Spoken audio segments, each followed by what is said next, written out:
The HOA president called the cops on me for trespassing in my own backyard. Big mistake. She had no idea I'm the municipal judge who could shut down her entire corrupt operation with one signature. There I was, 9:17 on a Saturday morning, sweat dripping down my back as I wrestled with a fence post in the Texas heat.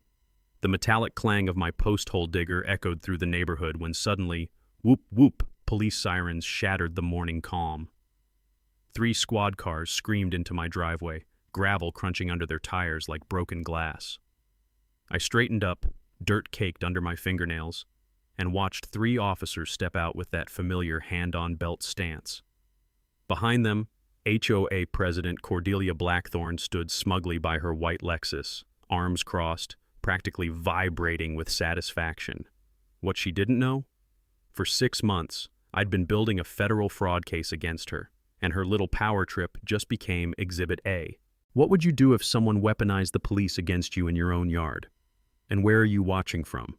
Drop your state below. I'll tell you if your HOA laws are as broken as ours were. Let me back up and tell you how I ended up in this mess. My name's Harrison Webb, and I've been a municipal judge for 20 years. After my divorce finalized last spring, I needed a fresh start. Somewhere quiet to rebuild my life and maybe rediscover that woodworking hobby I'd abandoned during my marriage. Maplewood Estates seemed perfect. A peaceful suburb of 147 homes outside Riverside County, jasmine, and the sound of kids actually playing outside. The house I bought had this gorgeous corner lot with a massive backyard, perfect for the workshop I'd been dreaming about. At $185 a month in HOA dues, I figured I was buying into a well-managed community. That illusion lasted exactly 3 weeks. Enter Cordelia Blackthorne, 49 years old and HOA president for 8 years running. Picture a predator disguised as a suburban housewife, sharp-angled bob haircut that could slice through steel, always dressed like she was closing a hostile corporate takeover. Her white Lexus SUV gleamed like a weapon, and she had this unnerving habit of appearing whenever you least expected it, like a well-dressed vulture circling fresh roadkill. Cordelia wielded words like sweetie and hun, the way assassins use poison, sweet on the surface, deadly underneath.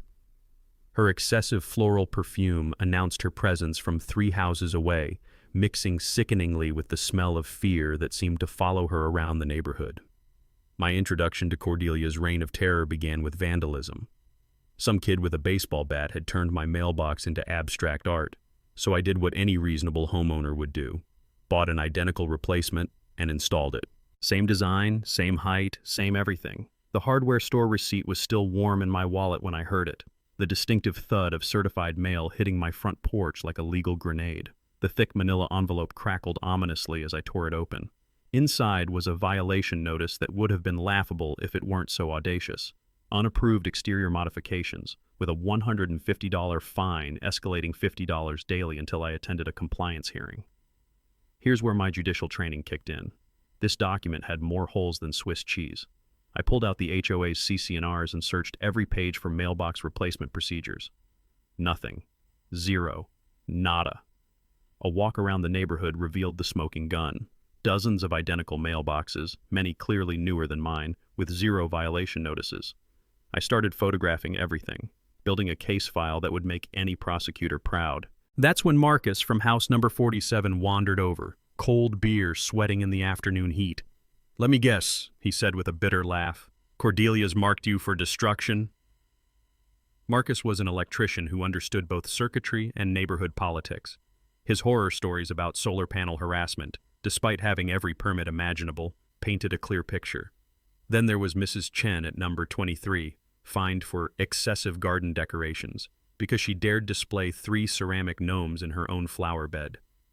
The pattern crystallized like ice forming on glass. Cordelia systematically targeted newer residents, professionals, anyone who threatened her iron grip on power.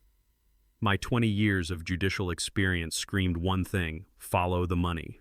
As a homeowner, I had legal rights to HOA financial records. I submitted a formal written request, properly documented and certified. Cordelia's response? Delays, excuses, and bureaucratic stonewalling that would make a DMV clerk proud. Our first confrontation took place in the HOA office. a converted bedroom reeking of cheap pine-scented air freshener trying to mask something rotten underneath. Cordelia sat behind an oversized particle board desk with peeling laminate edges, the kind of bargain basement power display that screamed desperation.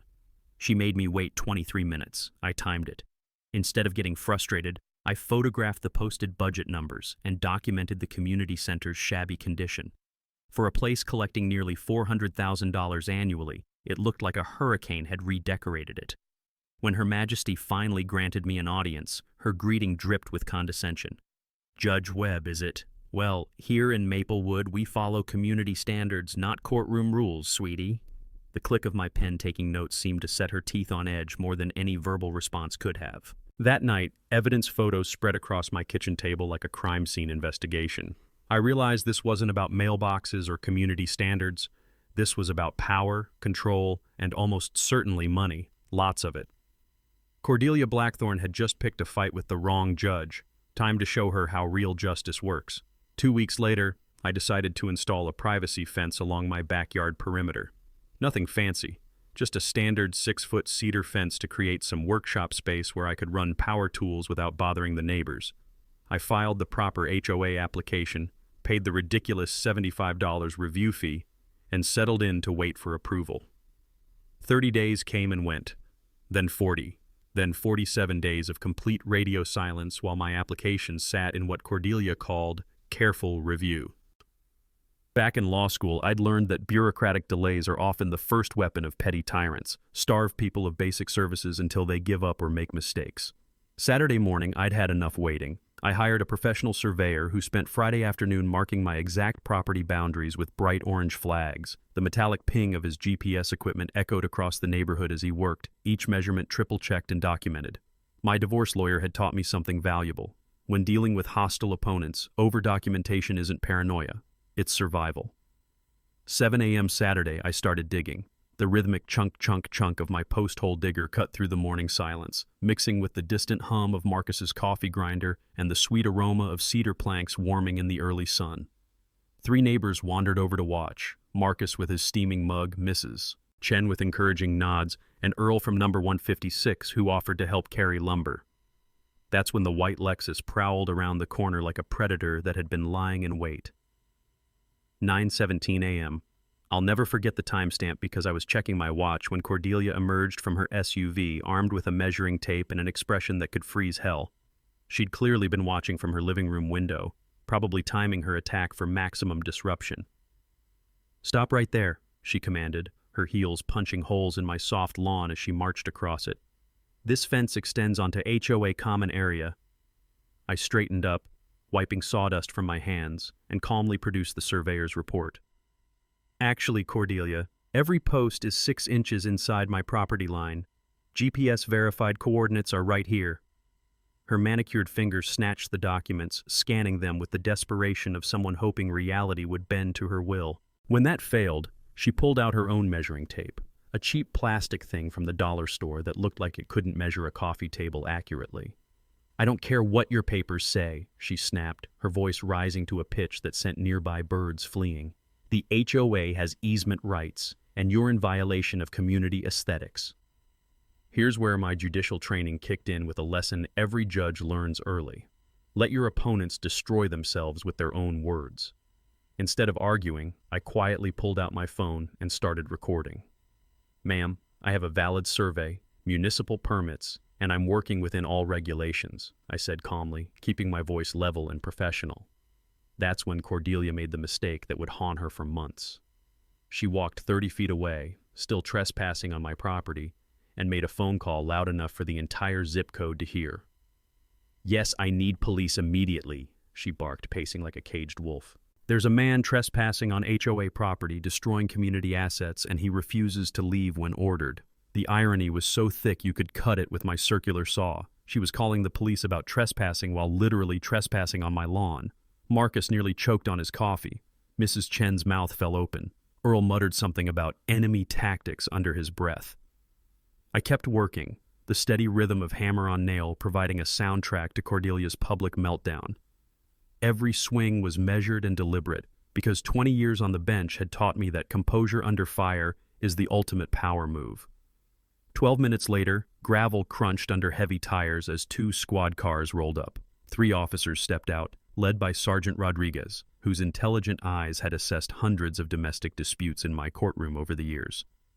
"Your Honor," Sergeant Rodriguez said, his eyebrows climbing toward his hairline. "Didn't expect to see you here." The color drained from Cordelia's face like someone had yanked the plug on her confidence. Her mouth opened and closed silently, a perfect impression of a fish gasping for air. But here's the twist that made my entire week. Instead of backing down, Cordelia doubled down on stupid. "I don't care if he's the Pope," she shrieked, completely losing whatever composure she'd been faking. "He's violating HOA regulations and destroying community property." The officers exchanged looks that spoke volumes. Sergeant Rodriguez professionally reviewed my documentation. Survey, permits, property deed, the works. Everything checked out perfectly, because I'd learned long ago that preparation beats performance every single time. "Ma'am," Rodriguez addressed Cordelia with barely concealed irritation, "this gentleman has every legal right to build on his own property. There's no violation here, and frankly, you're the one trespassing right now." Cordelia's retreat was spectacular, a full tactical withdrawal disguised as righteous indignation. "Well, the HOA still needs to approve aesthetics and materials," she huffed, clicking back to her Lexus like a broken robot. As the squad cars pulled away, Marcus wandered over with a grin that could power the neighborhood. Judge, she had absolutely no idea who she was messing with. That's when the pieces clicked into place. This wasn't about fence regulations or community standards. This was about intimidation, control, and probably money. Serious money. Cordelia had just shown me her entire playbook: harassment, false authorities, public humiliation. Too bad for her. I'd been studying bullies a lot longer than she'd been pretending to have power. The sweet smell of sawdust filled the air as I returned to work, but my mind was already racing ahead. If she was this brazen about fake violations, what was she hiding in those financial records she kept dodging? Time to find out exactly how deep this rabbit hole went. That fence incident lit a fire under me that burned hotter than Texas asphalt in July. The next morning, I submitted a formal written request for 3 years of HOA board meeting minutes, documents that, by state law, every homeowner has the right to review. Cordelia's response came faster than a pizza delivery: storage issues and digitization problems. Funny how a woman who could organize a police response in 12 minutes suddenly couldn't locate basic paperwork. I knew from handling municipal contract disputes that financial irregularities always leave paper trails. So I started digging through the publicly available budget numbers posted in that shabby community center. The math made my calculator weep. $388,000 in annual dues collected from 147 households. But where was it all going? The landscaping contract jumped out like a neon sign in a morgue. $89,000 to Pinnacle Property Services, LLC. Pool maintenance? Another $47,000 to the same company. Community center utilities, for a building used maybe 20 hours per month, somehow cost $31,000 annually. Either we were hosting secret NASA launches, or somebody was getting very creative with decimal points. My years investigating municipal corruption had taught me that shell companies are like cockroaches. Where you find one, there's always a nest nearby. A quick business license search through my courthouse connections revealed the smoking gun. Pinnacle Property Services was registered to Derek Blackthorne, as in Cordelia's brother-in-law Derek. The smell of coffee grew cold in my cup as I sat in my home office at midnight, connecting dots that formed a picture uglier than Cordelia's personality. No competitive bidding records, no service quality assessments, just a steady stream of taxpayer money flowing into family pockets like water through a broken dam. That's when Cordelia launched her counterattack. Monday morning brought the first violation notice: unapproved landscaping modifications for planting tomatoes in my backyard. Tuesday delivered excessive outdoor storage because I had a garden hose on a reel. Wednesday's special was architectural non-compliance for using a different doormat than my neighbors. Thursday's masterpiece accused me of parking violations for keeping my pickup truck in my own driveway. 4 violation notices in 1 week. Total fines, $800, escalating daily like compound interest on steroids. But Cordelia wasn't done flexing her imaginary muscles. Anonymous complaints started flooding the city building department about my perfectly legal fence. False noise complaints hit the police department claiming I was running power tools past 6 p.m. when I was actually inside watching Netflix. The neighborhood Facebook group exploded with passive-aggressive posts about difficult residents who don't respect community standards. Here's what 20 years of dealing with courtroom bullies had taught me.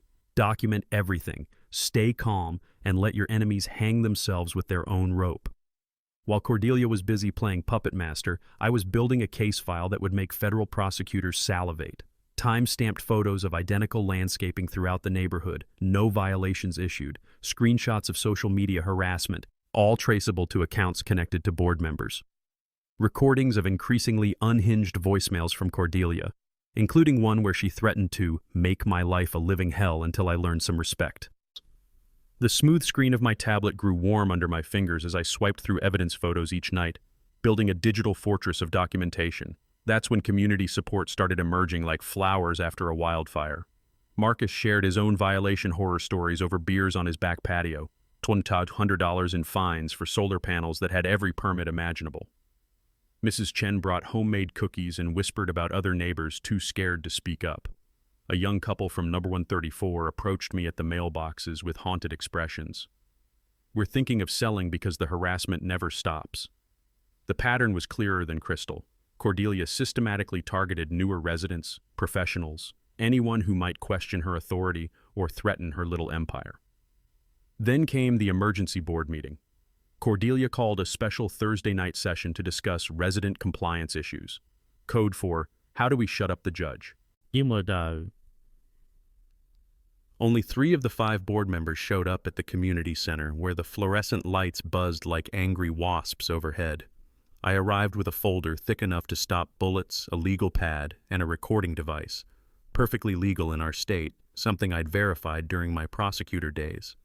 Cordelia's face went pale when she saw me walk in, but the other board members, Eleanor Vance, a retired teacher, and Bob Morrison, an insurance agent, seemed genuinely unaware of the harassment campaign. Agenda item 4, Cordelia announced with fake authority, property violations and enforcement procedures. That's when I played my hand. I stood up, opened my folder, and began presenting evidence of selective enforcement like I was arguing before the Supreme Court. Photos of identical violations throughout the neighborhood. Documentation of harassment patterns. Questions about the curious lack of competitive bidding for service contracts. Where exactly, I asked, my voice carrying the authority of 2 decades on the bench, are the records showing how Pinnacle Property Services was selected? And why does this company receive 65% of our annual budget without any oversight? Eleanor and Bob exchanged looks that could have powered small appliances. The sound of folding chairs scraping linoleum filled the uncomfortable silence as Cordelia scrambled for answers that didn't exist. But here's where she made her biggest mistake yet. Instead of damage control, she went nuclear. Judge Webb is intimidating board members with his position, she declared, her voice rising to dog whistle frequency. I call for a vote to restrict his meeting attendance based on conflict of interest. Bob Morrison's insurance training kicked in. He smelled liability from 3 counties away. Motion dies for lack of a second, he announced firmly. The meeting ended with the sound of papers rustling and chairs scraping, but the real fireworks were just beginning. Because now I knew exactly how scared Cordelia was, and scared people make desperate mistakes. Time to see just how desperate she'd get. The morning after that disastrous board meeting, I woke up with the kind of clarity that comes from finally seeing your enemy's hand. Cordelia wasn't just corrupt. She was panicking, and panicked criminals make the kinds of mistakes that fill federal prosecutors' dreams. I spent the next week diving deep into state HOA oversight laws, digging through statute books that most people use as doorstops. What I found was a prosecutor's toolkit sharper than a surgeon's scalpel, powerful enforcement mechanisms, criminal penalties for embezzlement, and personal liability for board members who breach their fiduciary duties. My old colleague, AD Patricia Valdez, had built her reputation on white-collar crime. Time to give her an early Christmas present. The real breakthrough came when I requested HOA insurance records through my attorney contacts. Hidden in the maze of paperwork was pure gold, $23,000 in claims for landscaping damage that never actually occurred. The maintenance logs were fabricated, signatures forged, and the money had flowed straight into Pinnacle Property Services accounts like water finding its level. The gentle hum of my printer working overtime filled my home office as I copied evidence that would make Cordelia's world collapse faster than a house of cards in a hurricane. That's when she decided to go full nuclear. Thursday night, 10 p.m., maximum intimidation timing, a sheriff's deputy knocked on my door with papers that made my blood pressure spike. Cordelia had filed for a restraining order, claiming I was stalking board members and using my judicial position to intimidate innocent volunteers. The irony was so thick you could spread it on toast. A woman who'd been harassing me for months was now claiming to be the victim. But here's what really caught my attention. She'd hired expensive legal representation. The kind of high-end attorney who charges more per hour than most people make in a week. Where was an HOA president getting that kind of money? The hearing was scheduled in Riverside County to avoid my jurisdiction. Clever move, but not clever enough. Judge Patricia Henley was presiding, and I'd known Patty since law school when she'd helped me pass constitutional law with late-night study sessions fueled by terrible coffee and pure determination. Walking into that courtroom felt like coming home, except I was on the wrong side of the bench. The cold metal of the defendant's chair reminded me how different things looked from this angle, but 20 years of judicial experience had taught me that truth has a way of surfacing like oil on water. Cordelia's attorney, a sharp-dressed shark named Bradley Kensington, painted me as a rogue judge abusing his position to terrorize a volunteer community leader. He had charts, timelines, and enough dramatic flair to audition for Broadway. Too bad he didn't have facts. When my turn came, I methodically presented the harassment timeline, financial evidence, and documentation with the precision of a Swiss watchmaker. Each exhibit was labeled, cross-referenced, and backed up with sworn affidavits from neighbors who'd finally found the courage to speak truth to power. Judge Henley recognized a frivolous filing when she saw one, the kind of legal bullying that clogs up courts and wastes taxpayer money. She not only denied the restraining order but sanctioned Kensington for filing without merit, ordering Cordelia to pay my legal costs. The sound of that gavel falling was sweeter than church bells on Sunday morning. But victory in court was just the opening act. Back in Maplewood, community momentum was building like a thunderstorm on the horizon. Marcus had organized an informal neighborhood meeting at his house, where lawn chairs unfolded on his patio like battle formations. 12 residents showed up, more than had attended an HOA meeting in years. Mrs. Chen shared 5 years of violation notices totaling $3,400 in fines for imaginary infractions. The new family at number 89 showed photos of demanded landscaping changes that would have bankrupted a small nation. Retired veteran Earl revealed threats over his American flag display. Apparently, patriotism violated Cordelia's aesthetic standards.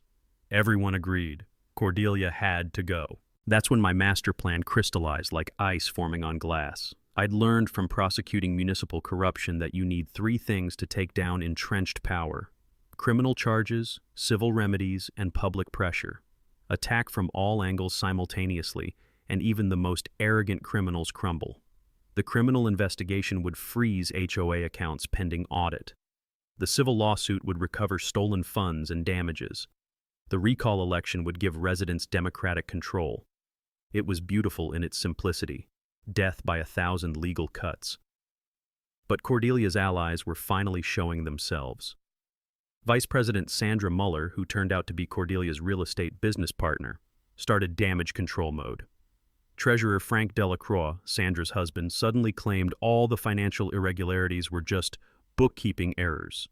The board secretary position had been mysteriously vacant for 8 months, leaving no paper trail of dissent. Only Bob Morrison appeared genuinely shocked by the corruption revelations, which told me everything I needed to know about the depth of this conspiracy.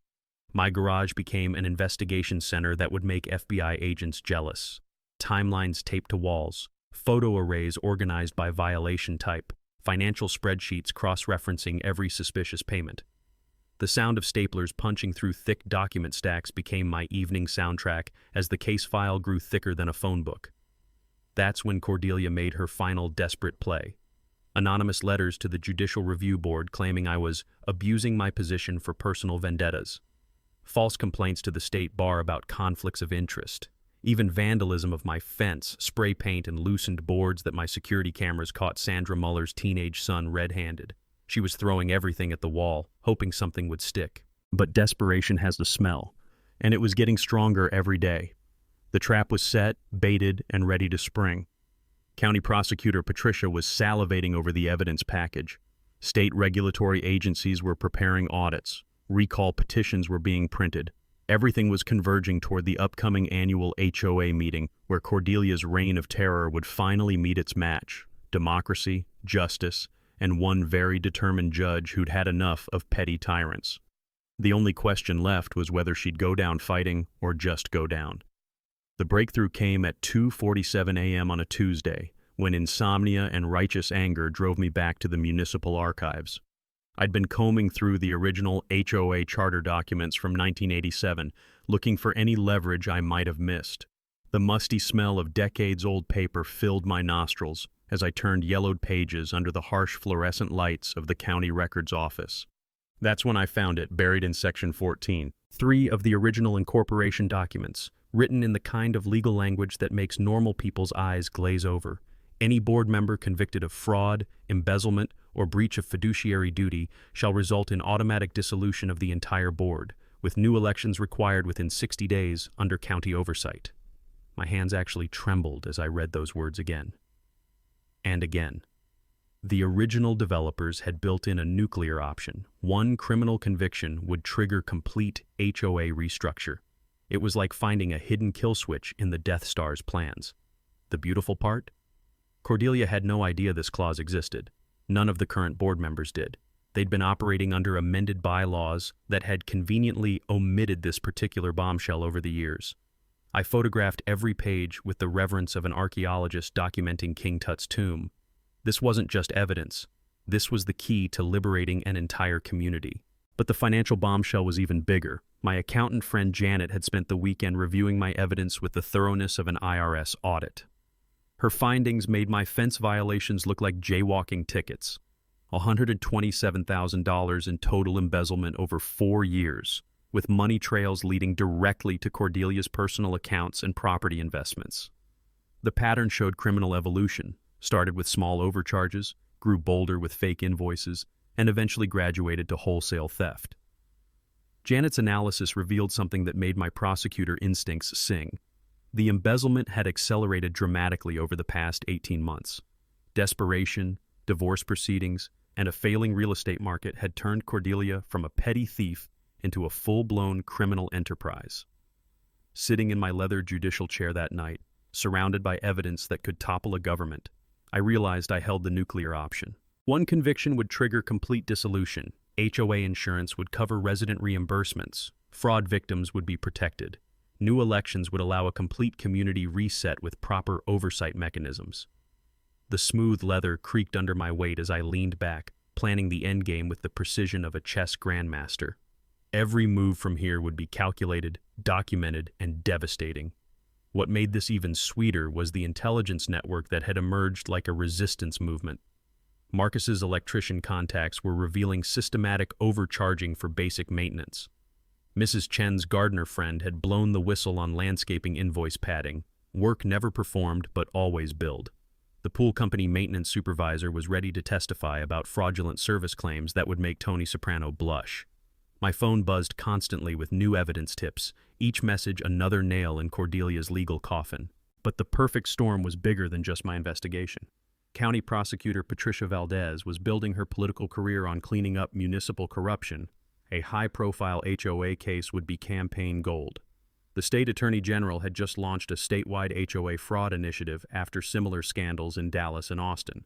Local news was investigating HOA corruption following reader complaints.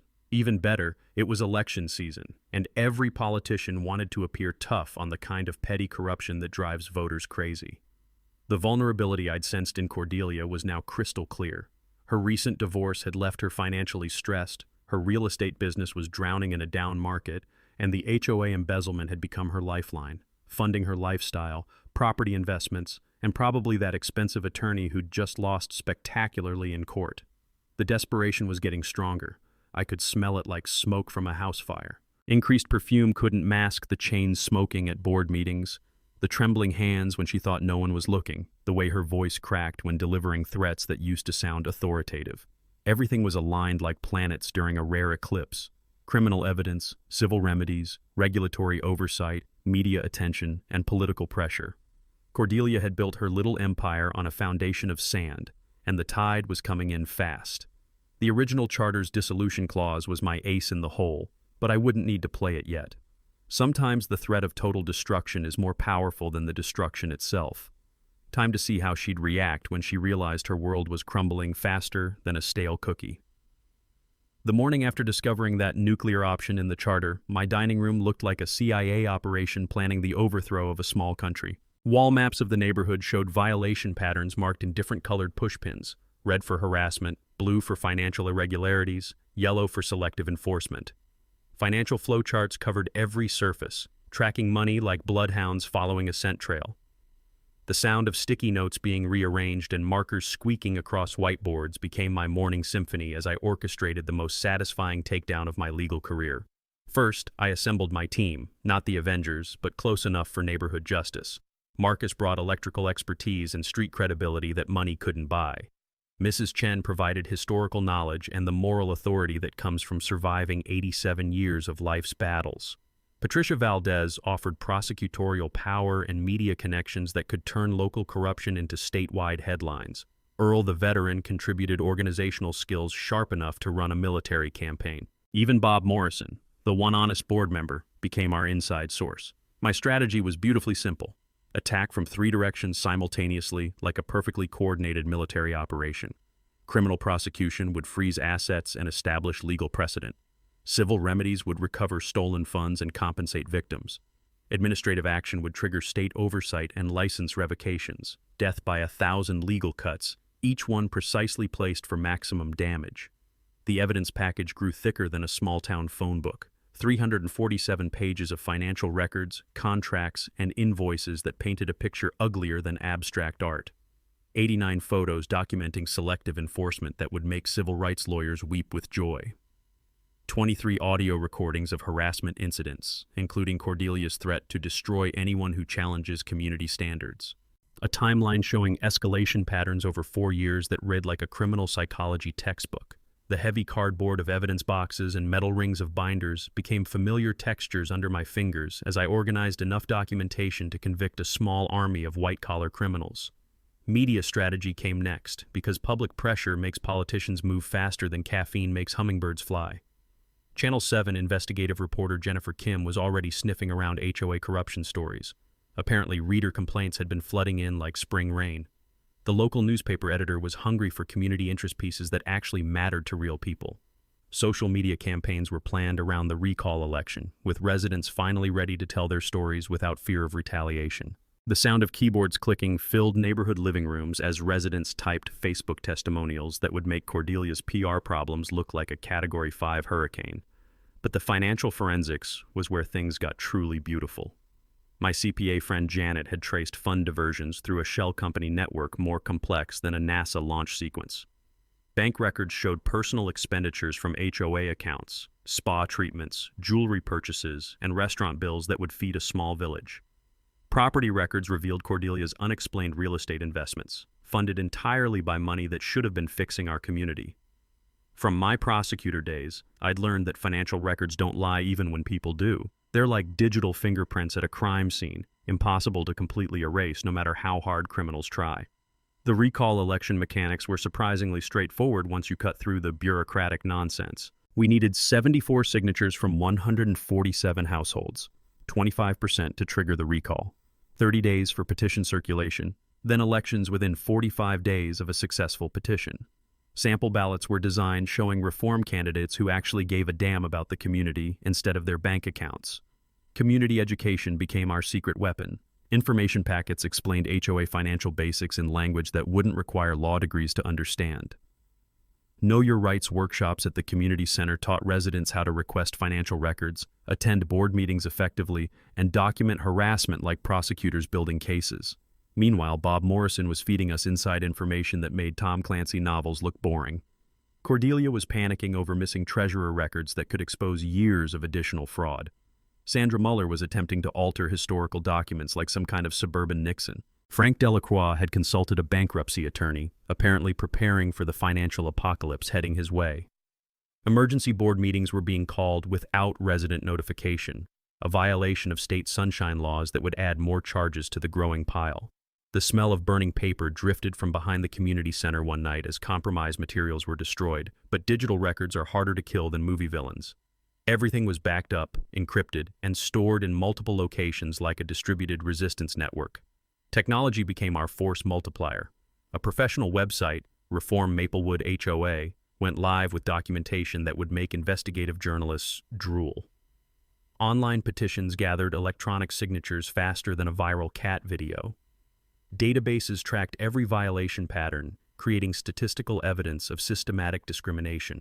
Notification sounds from phones and tablets became the soundtrack of revolution as community support grew from dozens to hundreds of supporters across the county. But the legal trap was my masterpiece.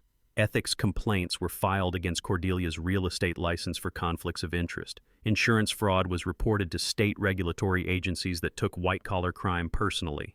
Tax evasion evidence was forwarded to the IRS because nobody escapes the tax man, not even HOA tyrants. Every escape route was blocked, every ally neutralized, every financial resource frozen or monitored. The timeline was accelerating beyond my wildest expectations. Criminal investigations moved faster when prosecutors smelled political opportunity. Media attention intensified as the story spread through social networks like wildfire. Public pressure mounted as residents realized they weren't alone in their frustration. Cordelia's desperate attempt to move up the annual HOA meeting was her final mistake, rushing toward a confrontation she couldn't win, with an audience she couldn't control and evidence she couldn't suppress. The sound of staplers, copiers, and phones ringing filled my makeshift campaign office as final preparations fell into place. Every document was copied, every witness was prepared, every legal strategy was polished to courtroom perfection. Time to watch a petty tyrant learn what real accountability looks like. Desperation has a distinct smell, part fear, part flop sweat, part expensive perfume trying to mask the stench of panic. And Cordelia was absolutely reeking of it. The morning after our war room planning session, she called an emergency board meeting to remove me as a resident for conflict of interest. The logic was breathtaking in its stupidity. A homeowner couldn't investigate his own HOA because he lived there. It was like saying witnesses can't testify because they saw the crime. The community center's fluorescent lights buzzed like angry wasps as she banged her gavel in an almost empty room. Only Sandra Muller supported the motion. Even Frank Delacroix was smart enough to smell the liability. The meeting failed for lack of quorum, but watching Cordelia's face turn the color of overripe tomatoes was worth the wasted evening. That's when the Dirty Tricks campaign began in earnest. Anonymous flyers appeared on driveways overnight like toxic snow, claiming I was abusing judicial power to terrorize innocent volunteers. The cheap printer ink smudged under morning dew, leaving black fingerprints on every mailbox in the neighborhood. Fake social media accounts sprouted like weeds, attacking reform candidates with the kind of manufactured outrage that makes internet trolls proud. Robocalls targeted elderly residents with lies smoother than snake oil. Judge Webb is using his position to eliminate HOA protections for your property values. Mrs. Chen got 3 calls in one day before she unplugged her phone and marched over to my house with fire in her eyes and cookies in her hands. But Cordelia wasn't satisfied with character assassination. She wanted actual sabotage. Reform campaign signs vanished overnight, replaced by spray-painted messages that would make sailors blush. My mailbox was stuffed with threatening letters written in block print that screamed angry teenager with parental issues. Marcus found his work truck with 4 slashed tires in his driveway, which earned him a police report and a very expensive lesson in why security cameras are worth every penny. Speaking of cameras, mine caught Sandra Muller's 16-year-old son with a spray can at 2:47 a.m., tagging my fence with creativity that would impress graffiti artists, but not juvenile court judges. The kid looked exactly like his mother. Same entitled expression, same belief that rules applied to other people. Meanwhile, financial records were disappearing faster than evidence at a mob trial. The HOA office suffered a convenient burglary where only financial files were stolen. Apparently, thieves these days are very selective about paperwork. Computer hard drives mysteriously crashed with the timing of a Swiss watch. Bank statements got lost in transition to the new accounting firm that nobody had authorized. The smell of industrial shredding filled the night air behind the community center, working overtime like Santa's elves, but destroying instead of creating. But 20 years of prosecuting white-collar criminals had taught me that digital records are like cockroaches, nearly impossible to completely eliminate. My subpoenas through Patricia's office went directly to banks, bypassing HOA stonewalling entirely. Computer forensics experts recovered deleted financial data from backup servers that criminals always forget exist. Insurance companies provided duplicate records going back years because insurance companies keep everything except their customers' money. Every document they destroyed had been copied. Every file they deleted had been recovered. Every lie they told was recorded and documented. The real bombshell came when Derek Blackthorne, Cordelia's brother-in-law and Pinnacle Property Services owner, contacted me through Marcus with the desperation of a drowning man grabbing a life preserver. We met at a 24-hour diner on the edge of town, sliding into a back booth like characters in a spy novel, while the smell of bacon grease and desperation filled the air. Derek looked like he hadn't slept in weeks, his eyes darting around the empty restaurant like a hunted animal. "She's lost her mind," he whispered, stirring coffee with shaking hands. The kickbacks were supposed to be small, temporary, just until her real estate business recovered. Now she's threatening my family if I don't keep inflating invoices. He handed me a manila envelope thick enough to stop bullets, containing original invoices that showed the real scope of the fraud. Work never performed, materials never delivered, services billed at 3 times market rates. The evidence was so damning it practically glowed in the fluorescent diner lighting. "She's planning something big for the annual meeting," Derek warned, his voice barely above a whisper. "Sandra's been making calls to city council members claiming you're using your position illegally. They're trying to get you removed from the bench before the meeting." But family pressure was tearing Cordelia's conspiracy apart like tissue paper in a hurricane. Derek wasn't the only one cracking under the strain. Her husband had discovered the embezzlement and filed for separation, taking their teenage daughter to his mother's house. The daughter was mortified by social media exposure that had turned her into a pariah at school. Even her real estate clients were fleeing faster than tourists from a Category 5 hurricane. The sound of raised voices from Cordelia's house became neighborhood entertainment as her world collapsed in real time. Neighbors gathered at fence lines like spectators at a demolition derby, watching 20 years of marriage and business partnerships explode in spectacular fashion. Media attention was accelerating beyond our wildest dreams. Channel 7's investigation had expanded into a 5-part series on HOA corruption across the state. The newspaper ran daily exposés that made Watergate look like a parking ticket scandal. Social media campaigns reached 15,000 local residents and growing, with hashtag Maplewood corruption trending like a viral dance craze. The sound of news van generators humming outside the community center became our neighborhood's new soundtrack, drowning out the usual sounds of suburban tranquility. Law enforcement was escalating faster than a police chase. FBI financial crimes units had joined the investigation, bringing federal resources that made local prosecutors look like mall security guards. Asset forfeiture warrants froze Cordelia's accounts with the efficiency of liquid nitrogen. Real estate licenses were suspended pending investigation, cutting off her last legitimate income source. The texture of cold metal handcuffs was becoming very real as federal agents prepared arrest warrants with the thoroughness of Swiss watchmakers. Community support reached critical mass as 89 residents signed recall petitions, well above the required threshold. Reform candidates filed for board positions with platforms focused on transparency, accountability, and basic human decency. The Take Back Our Community rally was planned for the weekend before the annual meeting, complete with grilled burgers and the kind of patriotic fervor that makes politicians nervous. The smell of charcoal and righteousness would soon fill the air as democracy prepared to reassert itself. But Cordelia had one final desperate gambit, attempting to dissolve the entire HOA to avoid prosecution.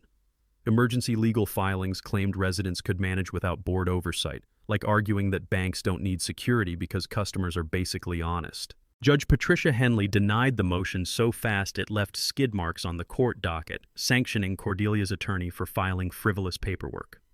The evidence avalanche was reaching biblical proportions. Additional contractors came forward with kickback stories that would make organized crime jealous. Insurance fraud investigators found patterns of fake claims going back 6 years. Tax records showed unreported income that would make the IRS audit department positively giddy. The sound of my printer working overtime became the soundtrack of justice as evidence copies multiplied like rabbits in springtime. Everything was converging toward the annual meeting where Cordelia's reign of terror would finally meet its match: democracy, transparency, and one very determined community that had finally found its voice. The only question left was whether she'd surrender gracefully or go down swinging like a cornered animal. My money was on cornered animal. The federal grand jury indictment came down like a hammer of justice on a Tuesday morning that would forever divide Maplewood's history into before and after. 14 counts of fraud, embezzlement, and conspiracy against Cordelia Blackthorne.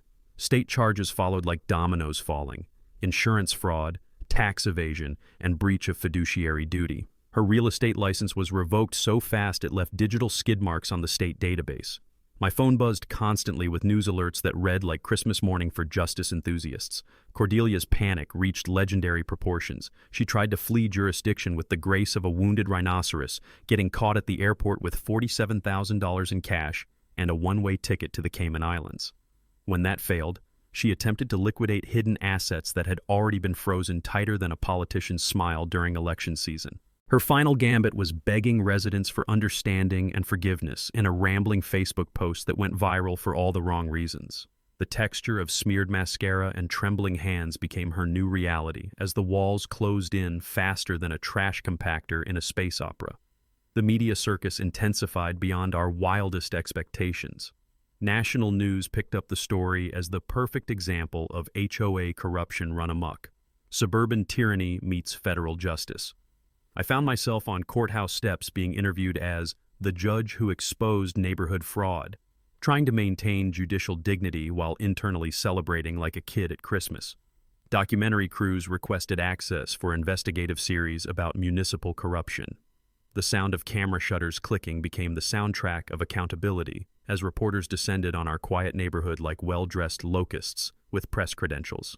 But the real satisfaction came from community healing that started the moment Cordelia's arrest became public knowledge. The interim board appointed by county oversight immediately suspended all fraudulent fines. Residents received reimbursement checks from insurance companies with the efficiency of tax refunds in an election year. The smell of fresh paint filled the air as vandalized properties were repaired and community pride was restored. Sandra Muller and Frank Delacroix collapsed faster than a house of cards in a wind tunnel. Sandra pleaded guilty to conspiracy charges, her real estate empire crumbling like ancient architecture. Frank cooperated with investigators for reduced sentences, providing testimony that would make prosecutors weep with joy. The sound of for sale signs being planted in their front yards was sweeter than wind chimes in a gentle breeze. Derek Blackthorne's full cooperation became the gift that kept on giving. His complete financial records revealed kickback schemes more elaborate than Swiss watches. His testimony about inflated contracts and fraudulent billing would anchor the prosecution's case like concrete foundations. His cooperation deal proved that honesty really can be the best policy, especially when facing federal prison time. The reformed HOA board emerged like democracy rising from the ashes of corruption. I accepted the interim presidency with the same sense of duty that had guided my judicial career. Marcus became treasurer, bringing electrical contractor financial skills and working-class honesty to budget oversight. Mrs. Chen transformed into community liaison, her 87 years of wisdom finally getting the respect it deserved. Earl handled architectural review with veteran attention to detail that made military inspections look casual. Bob Morrison continued as secretary, now freed to actually serve the community instead of covering up crimes. New policies were implemented with the thoroughness of constitutional amendments. All contracts required competitive bidding with public oversight. Financial records were published monthly online with transparency that would make government agencies jealous. Violation appeals processes were established that actually protected residents' rights. Community input became mandatory for major expenditures because democracy works best when people participate. The State Judicial Ethics Review Board examined my actions with the intensity of forensic accountants auditing the mob. Their conclusion was unanimous. All actions fell within homeowner rights and legal professional conduct. They commended my use of legal expertise for community benefit, noting that fighting corruption was exactly what judges should do in their private lives. The sound of that gavel closing the ethics hearing was pure exoneration music. The ripple effect spread like waves from a boulder dropped in still water. Other HOAs across 3 counties requested my advice on reform initiatives. State legislature scheduled hearings on new oversight laws inspired by the Maplewood model. Prosecutor Patricia used the case as a launching pad for her attorney general campaign, promising to clean up municipal corruption statewide. The texture of business cards from communities seeking help grew thick in my wallet as the movement spread beyond our neighborhood borders. But Cordelia's final desperate move proved that cornered animals really are the most dangerous. From her jail cell, she attempted to negotiate a plea deal by claiming the entire investigation was a personal vendetta, orchestrated by a rogue judge with a grudge. Her attorney painted me as some kind of suburban Batman, using judicial powers for vigilante justice. Federal prosecutor Patricia Valdez rejected the deal faster than a bad restaurant review, proceeding to trial with evidence so overwhelming it would make defense attorneys consider career changes.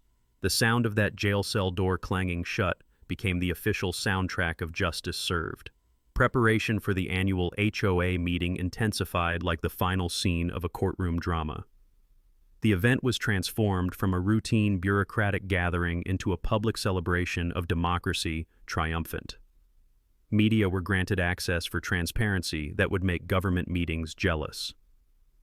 All 147 households were personally invited to participate in real democracy, instead of the theatrical productions Cordelia had staged for years. The smell of coffee brewing in the community center mixed with the anticipation of residents who were finally free to speak truth without fear of retaliation. Security measures were implemented not to keep people out, but to ensure everyone could get in safely.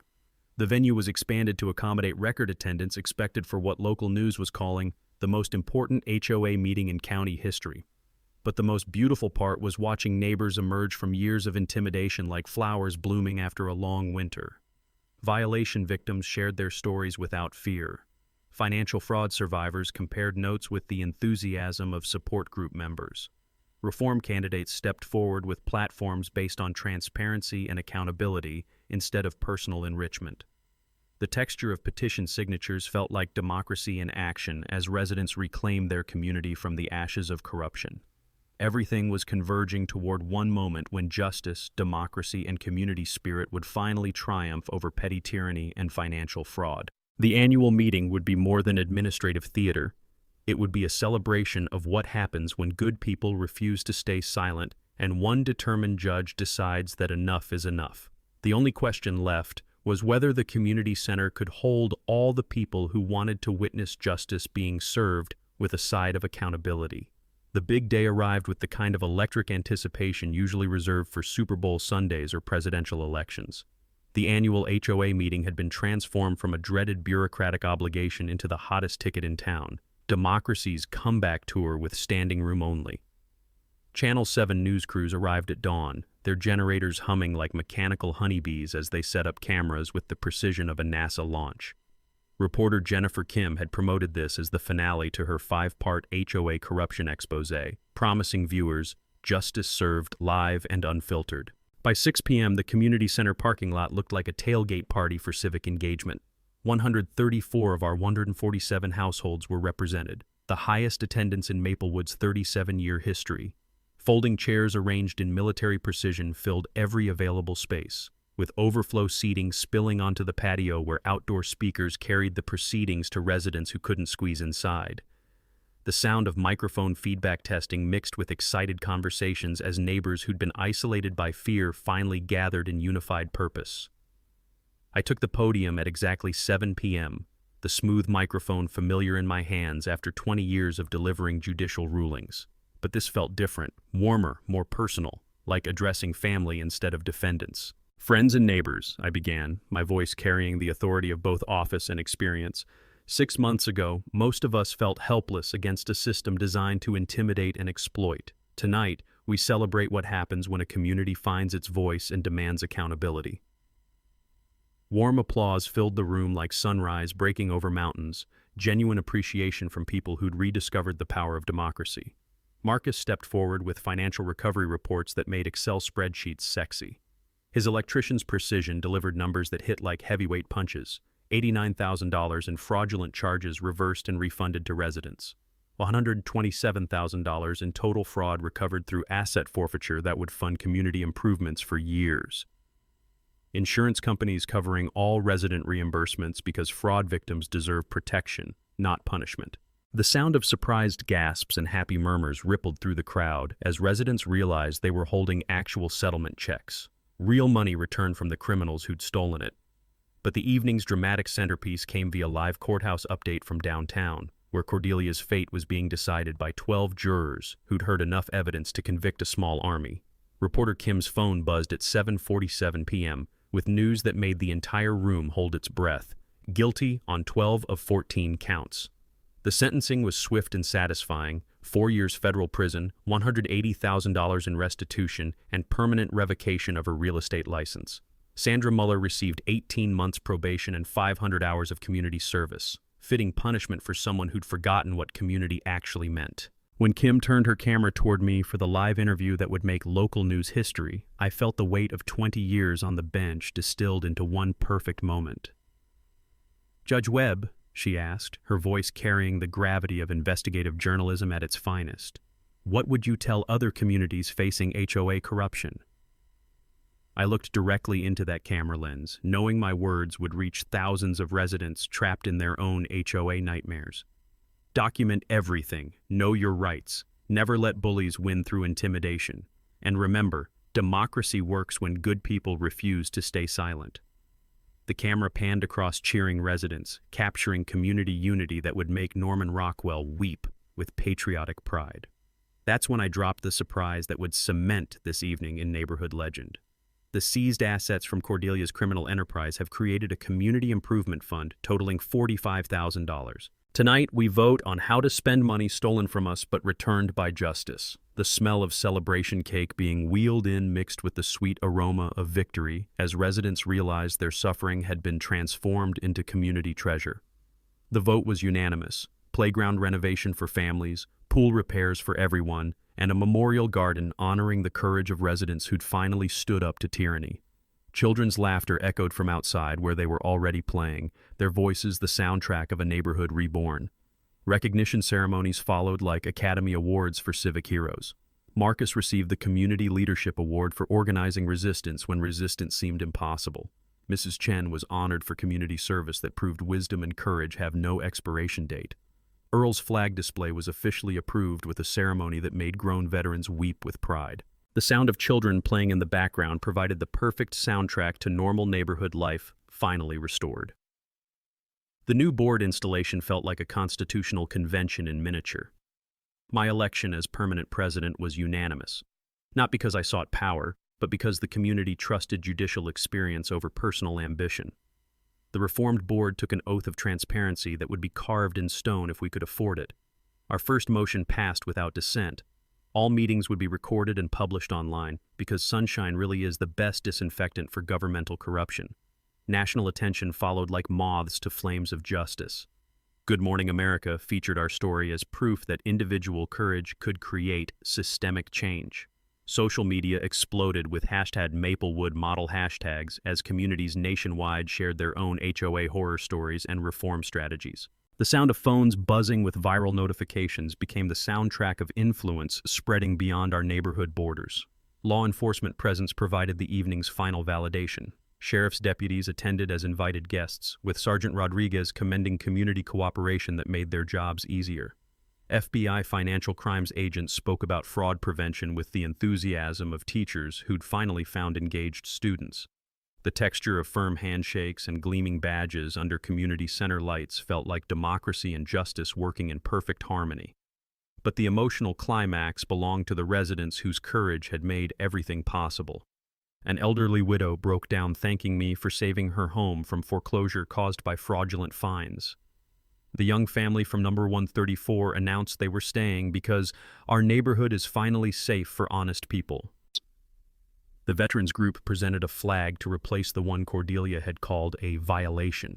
Patriotism officially restored to its rightful place. The sound of tissues rustling and emotional voices expressing gratitude filled the room like music from angels who'd finally witnessed justice served with a side of community healing. As the evening wound down and residents filed out with hope restored and democracy renewed, I realized this was what 20 years on the bench had been preparing me for, not just dispensing justice from behind a desk, but helping an entire community reclaim its voice and its future. Sometimes the best rulings happen outside the courtroom. 6 months later, Maplewood Estates had transformed from a cautionary tale into a beacon of hope that attracted visitors like pilgrims seeking proof that justice really can prevail. Property values increased 12%, not because of artificial restrictions, but because people actually wanted to live in a community governed by transparency instead of tyranny. The sound of children's laughter echoed from our renovated playground every evening, their voices mixing with the gentle splash of families enjoying a pool that finally served the community instead of enriching criminals. 0 frivolous violations had been issued since the new board took office, and our appeals process sat unused, a monument to fair governance that made residents feel protected instead of persecuted. Mrs. Chen's expanded community garden bloomed with flowers that filled the evening air with fragrances sweeter than any perfume Cordelia had ever worn. Her ceramic gnome stood proudly among prize-winning tomatoes, silent sentinels proving that personal expression and community standards could coexist beautifully. My woodworking shop had evolved into the neighborhood's unofficial meeting place, where the smooth grain of sanded cedar under my fingers provided therapy for 20 years of courtroom stress. The workshop became a symbol of creativity and productivity, everything Cordelia's regime had tried to suppress in favor of conformity and control. The ripple effect continued spreading like seeds on fertile ground. 23 communities across 4 states had requested consultation on HOA reform, turning our local victory into a regional movement. The Maplewood Act passed through state legislature with bipartisan support, strengthening oversight mechanisms and establishing criminal penalties for board members who betrayed their fiduciary duties. Prosecutor Patricia Valdez won her attorney general race in a landslide, campaigning on a platform of municipal corruption cleanup that resonated with voters tired of petty tyrants wielding imaginary power. Her victory proved that fighting for justice could be both morally right and politically smart. Individual courage really can create systemic change. One person willing to stand up can inspire entire communities to reclaim their voices and their futures. The Community Accountability Scholarship was announced at the local high school graduation ceremony, where the sound of applause for educational opportunity mixed with the sweet scent of possibility. $5,000 annually would support students studying law, public service, or any field dedicated to protecting communities from the kind of corruption we'd overcome. The scholarship honored every resident who'd found courage to speak truth to power, transforming their suffering into hope for future generations. Cordelia served 3 years in federal prison, where reportedly she worked in the law library helping inmates with appeals, perhaps learning what justice actually meant when you couldn't buy your way out of consequences.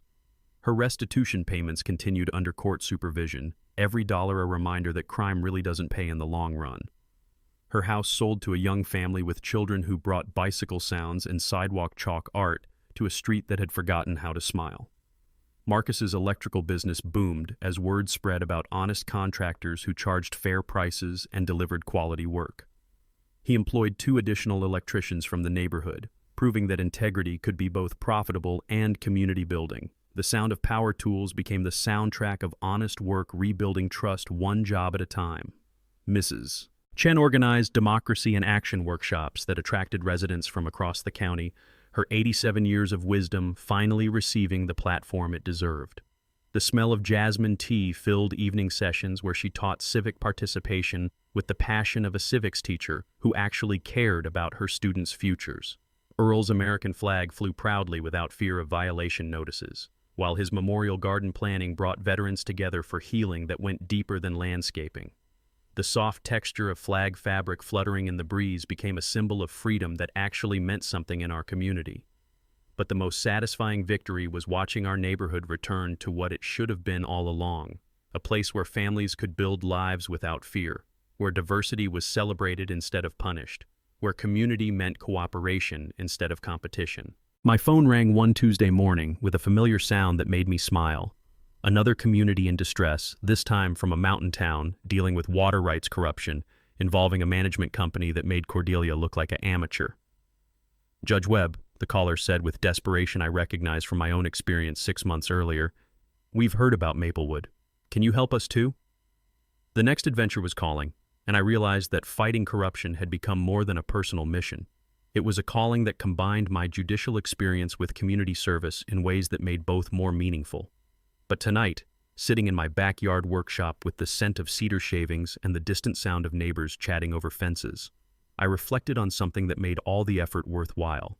Sometimes the system works exactly as designed, when good people refuse to stay silent and stand up for what's right. The community celebration continued in the background as another Tuesday evening painted our neighborhood in golden light, American flag waving gently in the breeze that carried the sounds of children playing and families living freely.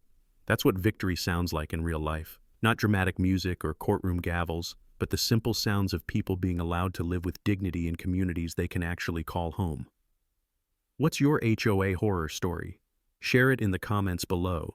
Your experience might help other communities find the courage to fight back against corruption and reclaim their neighborhoods.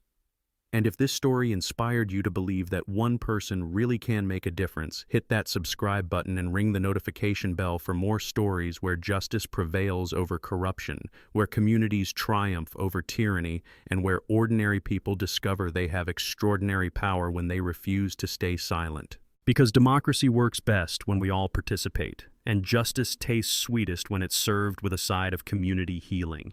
Until next time, keep fighting the good fight. Your neighborhood is counting on you. From all of us here at HOA Stories, thanks so much for watching today's HOA Karen Meltdown. If you enjoyed seeing neighbors stand their ground and karma catch up, smash that like button, leave a comment with your thoughts, and subscribe so you won't miss the next HOA drama we bring you.